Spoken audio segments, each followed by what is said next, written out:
इस वक्त हम लोग सासाराम लोकसभा क्षेत्र में उपस्थित हैं और मेरे साथ एक आरजेडी के नेता जुड़े हुए हैं। आइए इनसे परिचय करवाते हैं और कुछ सवालों पे बात करते हैं। रोहतास खबर में आपका स्वागत है। ठीक, बहुत बहुत धन्यवाद। शिवंत कुशवाहा, जिलाध्यक्ष युवा राजद, रोहतास। बहुत सारे सवाल हैं। आप आरजेडी से हैं और महागठबंधन में आप लोग शामिल हैं, तो बहुत सारे सवाल हैं। सबसे पहला सवाल ये रहेगा कि आरजेडी महागठबंधन में मनमानी कर रही है, लोगों का आरोप है। जैसे कि हम लोगों ने देखा कि पूर्णिया में जिस तरह से आरजेडी का कैंडिडेट वहां पे घोषित कर दिया गया, इस पे क्या कहना चाहेंगे? राष्ट्रीय जनता दल कभी मनमानी नहीं करती है। राष्ट्रीय जनता दल में फैसले जो है सर्वसहमति से शीर्ष नेता एक साथ बैठ के जो है, और बहुत से जो है क्राइटेरिया होता है एक प्रत्याशी तय करने का, जिसमें विनिबिलिटी, जीत को जो है सबसे ऊपर रखा जाता है। तो पूर्णिया का जो भी तय हुआ है, ये जो है वहाँ जीत को आधार बना के तय हुआ है, और हमारे नेता श्री लालू प्रसाद यादव ने जो भी किया है वो पार्टी के हित में है और प्रत्याशी के हित में है। पप्पू यादव रो रो करके कह रहे हैं कि लालू यादव का मैंने पैर पकड़ा लेकिन मेरा बात नहीं माने। पहली बात तो ये है कि वो कांग्रेस में है जी। कांग्रेस के साथ उन्होंने अपनी पार्टी का विलय किया है। अब ये उनको अपने दल में जाके तय करना था कि उनको कहां से चुनाव लड़ना है या नहीं लड़ना है, ये कांग्रेस तय करेगी। वो राजद के खाते की सीट थी और राजद ने अपना उम्मीदवार वहां तय किया। और विनिबिलिटी को मैं बार बार इस पे इसलिए बल दे रहा हूँ, विनिबिलिटी, कास्ट समीकरण, ये सब जो है बहुत इंपॉर्टेंट होते हैं जब आप एक प्रत्याशी तय करने लगते हैं। तो जब ये हम लोगों ने वहां तय किया, सीट शेयरिंग में जब वो राजद के खाते में आई, तब हमने जो है, हमारे नेता ने ये नाम तय किया है, कांग्रेस को ये तय करना है कि उनके 9 सीटों में किस प्रत्याशी को कहां टिकट दे। ये कांग्रेस का मामला है, हमारा तो मामला है भी नहीं है। दूसरा सवाल ये रहेगा कि अभी जो आपके नेता हैं तेजस्वी प्रसाद यादव जी, लोगों में खासा प्रभाव बनाने के लिए अलग अलग तरीके अपना रहे हैं। जैसे कुछ दिन पहले देखा गया कि हेलीकॉप्टर में मछली खा रहे हैं और लोगों को मछली खाते हुए दिखा रहे हैं। दिखाने की क्या जरूरत था सर? क्या संदेश देना चाहते हैं? ये जो है कोई दिखाने का काम नहीं कर रहे थे।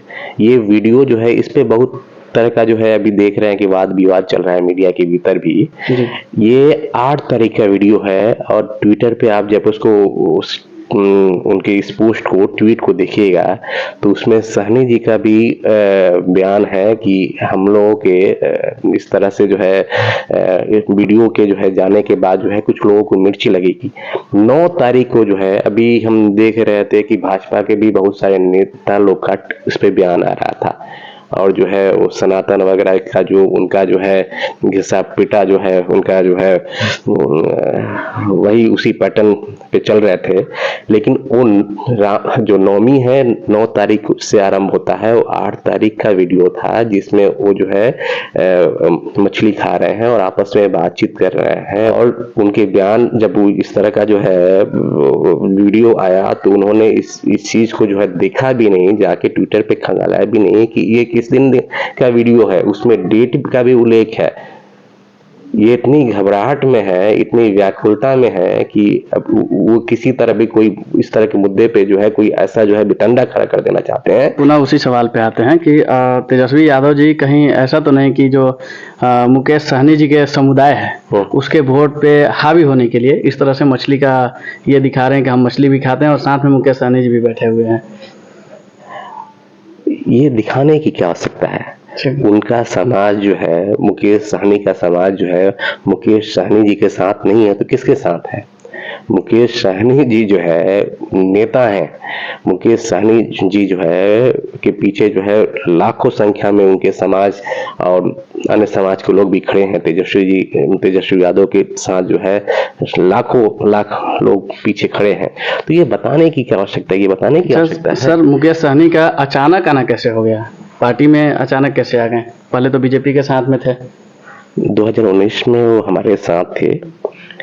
2019 में जितना सीट हम लोगों ने इस बार दिया था, 3 सीट हमने दिया है अपने खाते में से, 3 सीट।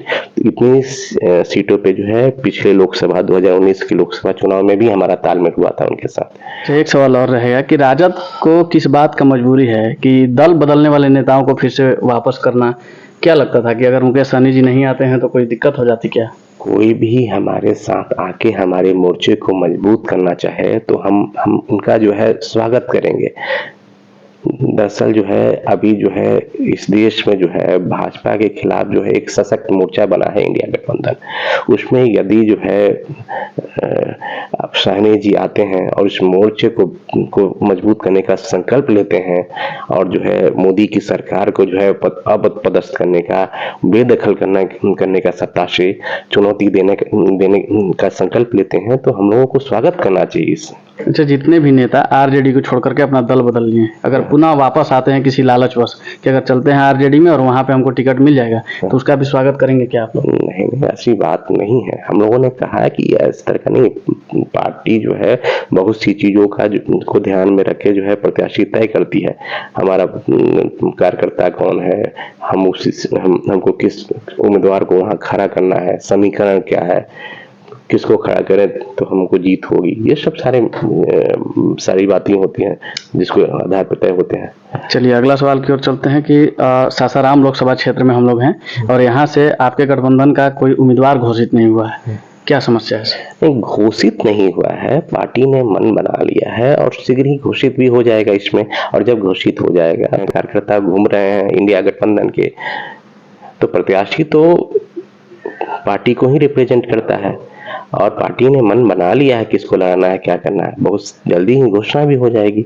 नाम आप बताना चाहेंगे जनता को? नाम नहीं, बहुत सारे लोग हैं, पार्टी का काम कर रहे हैं, हर प्रखंड में घूम रहे हैं, जनता से मिलजुल रहे हैं। एक पार्टी में कई उम्मीदवार होते हैं, मजबूत उम्मीदवार होते हैं। भारतीय जनता पार्टी के उम्मीदवार ने कहा कि मेरे सामने तो अभी कोई आया ही नहीं है, मैं देखूं तो कि कांग्रेस किसको भेजती है। अरे उनके सामने जो है कांग्रेस है, उनके सामने सासाराम की बात कर रहा हूँ, उनके सामने इंडिया गठबंधन है, उनको इंडिया गठबंधन के कार्यकर्ताओं से लड़ना होगा।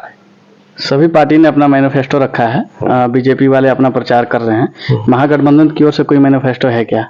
आपको जनता क्यों वोट करेगी?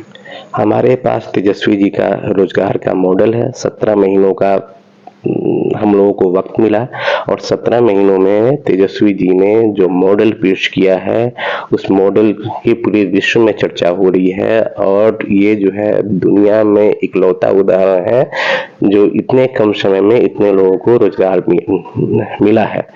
तो हम लोग इसी मॉडल पे, तेजस्वी जी के रोजगार के मॉडल पे चुनाव लड़ने जा रहे हैं और देश में जो वर्तमान देश के स्तर पे जो वर्तमान निजाम है, जो शासन है, मोदी जी की सरकार है, वो संविधान को खत्म कर रही है, वो जो है लोकतंत्र को खत्म कर रही है और विपक्षी नेताओं को जो है संवैधानिक संस्थाओं का दुरुपयोग करके फंसा रही है ताकि जो है कोई सत्ता पक्ष से सवाल ना पूछे।